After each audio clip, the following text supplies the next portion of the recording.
Take a good look at these images. Those gleaming skyscrapers touching the clouds, those $100 million penthouses, and those streets that look like they are paved with gold in the Hollywood movies. That is the image New York has been selling to the world for like a century now. It is the city where everything is possible, the city that never sleeps. But, here is the thing. Behind that facade of glass and steel, there is a much darker reality hiding. A truth that real estate developers and politicians are desperately trying to cover up. If you scratch the surface, well, you are not going to find gold. You are going to find a middle class that is, basically dying, trapped in a city that has become an open-air prison. What we are seeing today in New York is not just a housing crisis or some temporary inflation. It is a planned economic extermination. 40 years ago, at the start of the 1980s, nearly 40% of new construction in the United States was what we called starter homes. These were like affordable properties designed to let young workers, couples, and modest families get their foot in the door and start building wealth. It was the first step on the social ladder. Today, in 2023, that number has collapsed to just 9%. And if you zoom in on New York, that number drops to practically zero. The first step of the ladder has been smashed with a sledgehammer. We do not need to wait 20 years to see the total collapse. It is already here. It is right in front of us. The city is bleeding out, kicking out the people who actually make it run just to keep the ultra-rich and the people who are too poor to leave. But why is nobody really talking about it? Why do the elites keep acting like everything is fine when the system is on the verge of breaking? What you are about to find out in the next few minutes goes way beyond real estate prices. It is the story of a trap that is slowly closing in on millions of people. And the most terrifying part is that this model is being exported everywhere else. Imagine that you have worked hard your whole life. You have saved, and you have made sacrifices. You have $200,000 set aside. In most of the world, that is a huge amount of money. In the American Midwest, that gets you a big house with a yard. In the south of France, it is a comfortable apartment in the sun. But in New York, $200,000 is, it is an insult. With that amount, you literally cannot buy anything. Maybe a parking spot in a remote neighborhood, and even then, nothing is guaranteed. The very idea of affordable property has been erased from the New York dictionary. For most residents, owning a home has become mathematically impossible. The entry level for what they dare to call a studio often starts well beyond $500,000. And, keep in mind, we are not talking about a spacious loft in Manhattan. We are usually talking about a single, dark room where the kitchen touches the bed and the window looks out at a brick wall. That is what the market calls luxury nowadays. The problem is systemic. Traditionally, a young professional would buy a small condo, live there for 5 years, sell it for a profit, and use that money to buy something bigger when they got married or had kids. That is the virtuous cycle that built the American middle class for decades. In New York, that cycle is broken. Sellers and buyers are living on two different planets. For 2 years, real estate sales in Manhattan stalled because nobody wanted to accept reality. Sellers were clinging to crazy prices, and buyers simply did not have the means anymore. Now, sellers are starting to crack, but the price cuts are a joke. The average price of an apartment in Manhattan is around $2 million. $2 million. For that price, you do not get a mansion. You usually get an aging 2-bedroom apartment with questionable plumbing. The market has eliminated the middle step. You are either already rich and you buy a family home directly, or you stay a renter for life. And that is where the trap closes. By remaining a renter, you are making someone else rich, month after month, year after year, without ever building anything for yourself. You become the fuel for the machine, consumed bit by bit until there is nothing left. But if you thought renting was the backup plan, just wait until you see the impossible equation that is strangling tenants. It is a basic rule of economics. For a society to be stable, Wages have to keep up with the rising cost of living. In New York, that rule has been thrown out the window. Let us look at the cold, hard numbers. Between 2019 and 2023, the median rent in the city exploded by 18%. That is a violent, fast increase that hits your wallet directly. During that same time, salaries only went up by 11%. Do the math. Every year, the gap gets wider. Every year, New Yorkers are getting poorer automatically, just by staying in place. It is like running on a treadmill that keeps speeding up. You are running faster and faster just to stay in the same spot. And you know, eventually you are going to fall. A recent survey shows that 85% of residents say the cost of food is rising much faster than their income. That is not just a feeling, it is a statistical reality. Today, 1 in 3 New Yorkers spends half of their total income just to pay rent. Half. Imagine living with that sword hanging over your head. All it takes is one unexpected event, a sickness, a car repair, and it is a financial disaster. There is no longer any room to save, to invest, or even just to breathe. People in their 30s are caught in a vice. On one side, they are often carrying massive student debt, which is typical for the American system.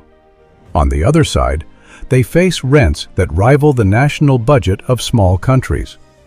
How are you supposed to save for a down payment when your rent eats everything? It is impossible.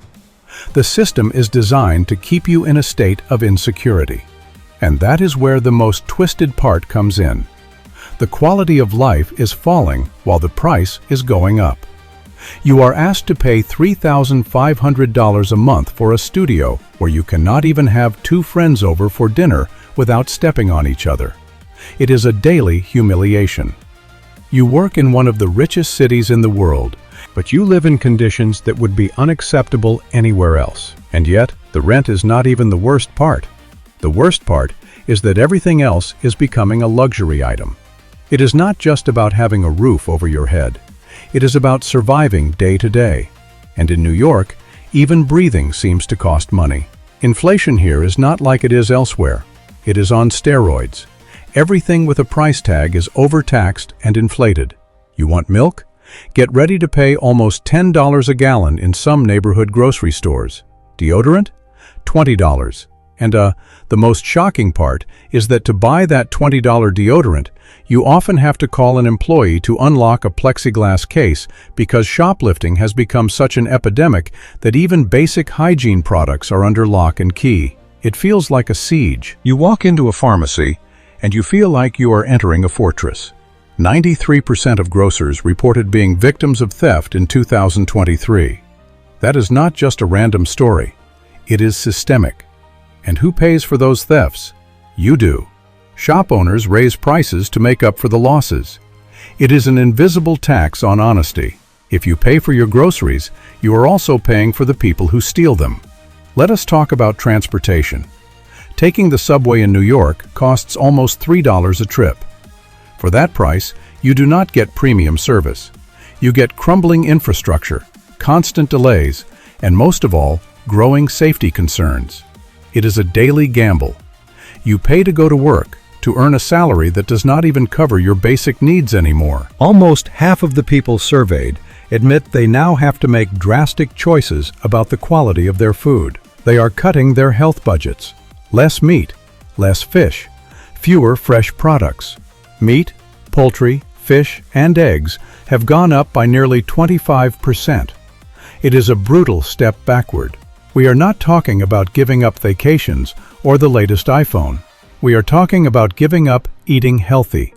In the richest city in the world, the middle class is stuck counting every cent in the produce aisle. It is a major social regression, hidden behind the bright lights of Times Square. But for those who still think the magic solution is to become a homeowner to escape this rental hell, well, think again. The trap of home ownership might be even more cruel. We have always been told the same story. Renting is throwing money away, and buying is an investment. That is the foundation of the American dream. But in New York, that logic has become a death trap. Let us look closer at what it means to be a homeowner here. Let us say you find an affordable apartment for $999,000, almost $1 million.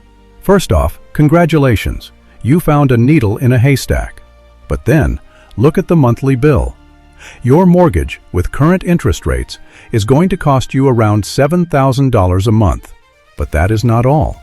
In New York, you have what we call maintenance fees or condo charges, and they are astronomical. For an apartment at that price, expect to pay around $1,900 to $2,000 in charges per month. These fees cover property taxes, heating, the doorman if you have one, and building upkeep. Add it all up, that is $9,000 a month. To live in an apartment that you own on paper, but that costs you a fortune just to exist in. $9,000. For that price, you could rent a palace somewhere else. The investment argument just does not hold up anymore. You are not building equity. You are drowning under fixed costs. And there is something worse. It is what we call the 5-year rule. In theory, if you buy property, you should keep it for at least 5 years to break even on the buying costs, like closing costs, taxes, and agent commissions, and then start making money when you sell. But in New York, the market is so saturated and the entry and exit fees are so high that even after 9 or 10 years, many owners sell at a loss or just break even. Look at the sales history. Apartments bought in 2016 are selling today for the same price. Zero profit. But in the meantime, the owner has paid hundreds of thousands of dollars in taxes and fees. They lost money. Massively. They would have been richer if they had stayed a renter and put their money in the stock market. Owning property in New York is no longer a social ladder. It is an anchor pulling you to the bottom. If demand is so high and supply is so low, the solution seems obvious, right? You have to build. You have to build higher, denser, and more modern. That is the law of supply and demand. If you flood the market with new apartments, prices will naturally go down. But New York stubbornly refuses to do it. Why? Well, look out the window. The city is dense, yes, but it is frozen. Zoning laws in New York are some of the most restrictive on the planet. In huge neighborhoods, it is strictly forbidden to build above a certain height. They are protecting views. They are protecting the character of the neighborhood, and they are protecting shadows on the parks. But in reality, they are mostly protecting the value of existing properties. It is an open secret. Current homeowners, the ones who bought 20 or 30 years ago, and the big real estate developers have zero interest in increasing the supply. If 10 giant residential towers were built in their neighborhood tomorrow, the value of their own apartment would tank. So they fight tooth and nail against any new project. It is the NIMBY phenomenon, not in my backyard. They are fine with housing people, just not next to them. The result is a museum city, frozen in amber, where every square foot of buildable land becomes a legal battlefield. There are no empty lots left in New York. To build something new, you have to destroy the old. And destroying the old costs a fortune and takes years of permits and authorizations. So, when a developer finally manages to build a tower, they do not build social or middle-class housing. They build ultra-high-end luxury, because that is the only way to make the crazy cost of land and construction worth it. So we end up with these pencil-thin towers for billionaires that stay empty half the year, while middle-class families fight over rundown apartments. It is suicidal urban planning. Let us get back to those who have no choice, the renters. We are currently in the worst housing crisis New York has seen in 50 years. The rental vacancy rate, which is the percentage of apartments available to rent at any given time, has fallen to 1.4%. That is basically zero. This means that for every apartment that opens up, there are dozens, if not hundreds, of hungry candidates ready to pounce on it. This shortage creates a totally unbalanced power dynamic. Landlords are kings. They can demand whatever they want, and they do.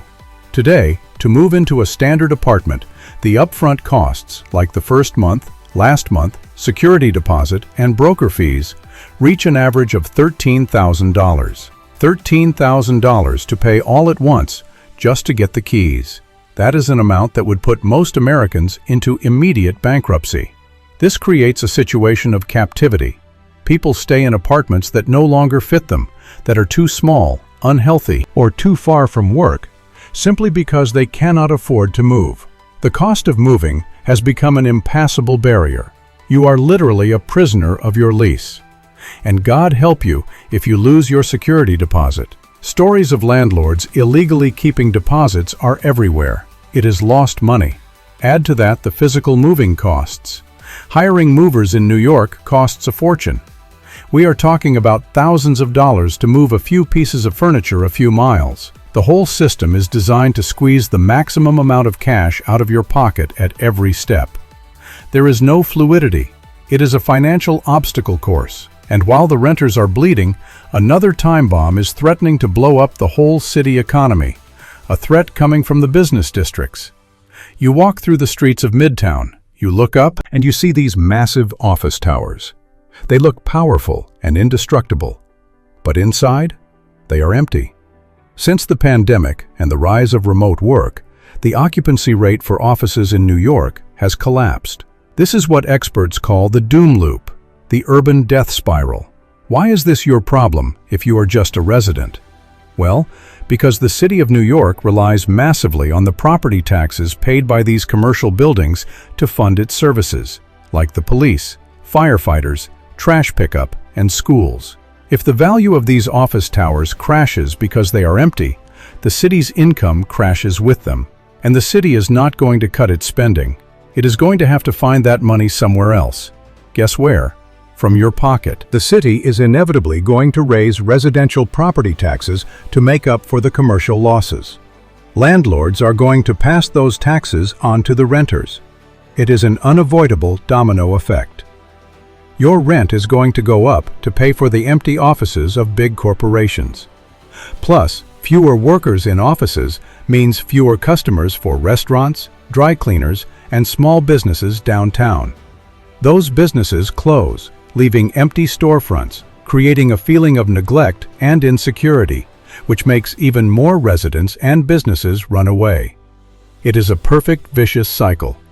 The owners of these businesses, seeing their income melt away, raise prices for the few remaining customers. That is why your lunch sandwich now costs $18. You are paying the risk premium of a local economy in shambles. And this fiscal and economic pressure is pushing those who still have money to make a radical decision.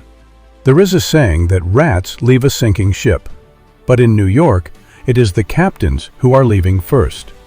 We are seeing a massive exodus of high earners. Florida, Texas, the Carolinas. These states are welcoming New York's tax refugees with open arms. Why stay here to pay crazy taxes and live with insecurity and the cold, when you can live in a villa with a pool in Miami for half the price with no state income tax? The problem is, New York desperately needs those rich people. The top 1% of New Yorkers pays more than 40% of the city's income tax.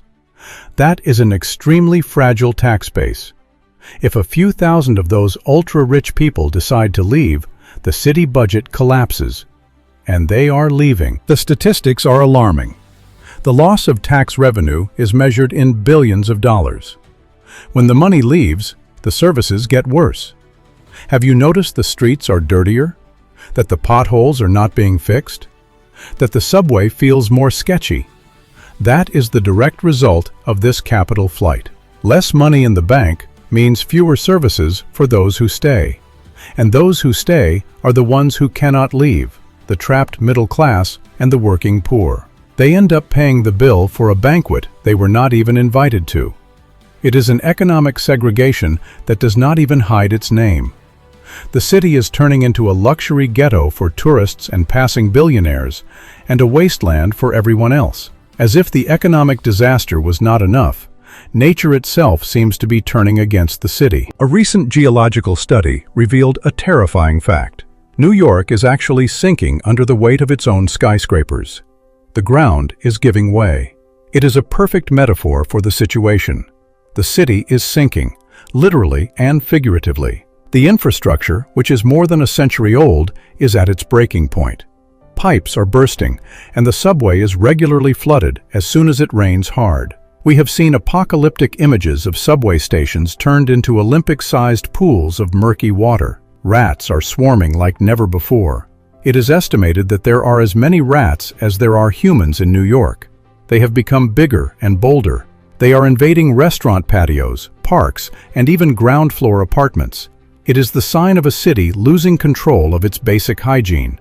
Sanitation services are overwhelmed. Trash management is a logistical nightmare, with those mountains of black trash bags piling up on the sidewalks every night, providing a royal feast for the rodents. To live in New York today is to accept living with decay while paying the price of luxury. It is a permanent state of cognitive dissonance. They sell you the dream, they deliver the third world, but with a 5-figure bill. And nobody, absolutely nobody in power, seems to have a credible plan to stop the bleeding. So, what is the future of New York? If nothing changes, the answer is dark. The city is mutating. It will no longer be that cultural melting pot, that land of opportunity where an immigrant could show up with $10 in their pocket and build an empire. That New York is dead and buried. The city is becoming an exclusive reservation for the global elite, served by a class of precarious workers who will have to live farther and farther away, spending hours on crumbling transportation to come and serve $10 coffees that they cannot even afford. For the middle class, the message is clear. You are no longer welcome. You are collateral damage. The starter homes are not coming back. Rents will not go down. The cost of living will keep climbing until you are squeezed dry. New York has become a golden prison. It is a beautiful city to look at on Instagram, but it is brutal to live in every day. What is happening here should serve as a warning for the rest of the world. Paris, London, Toronto, Sydney. Take a good look at New York, because this is the future that is being drawn for you. It is the terminal stage of unchecked urban capitalism. But then, if New York is a trap, where do you go? There are still places where the dream is possible. Cities that have understood what New York has forgotten. But that, well, that is another story, and a truth that we will explore very soon. Stay tuned, because the next revelation might just change your destination. Thank you for watching. If you want to understand how the world really works, do not forget to like this video and subscribe. Turn on the bell, because you do not want to miss what is coming next. Until next time.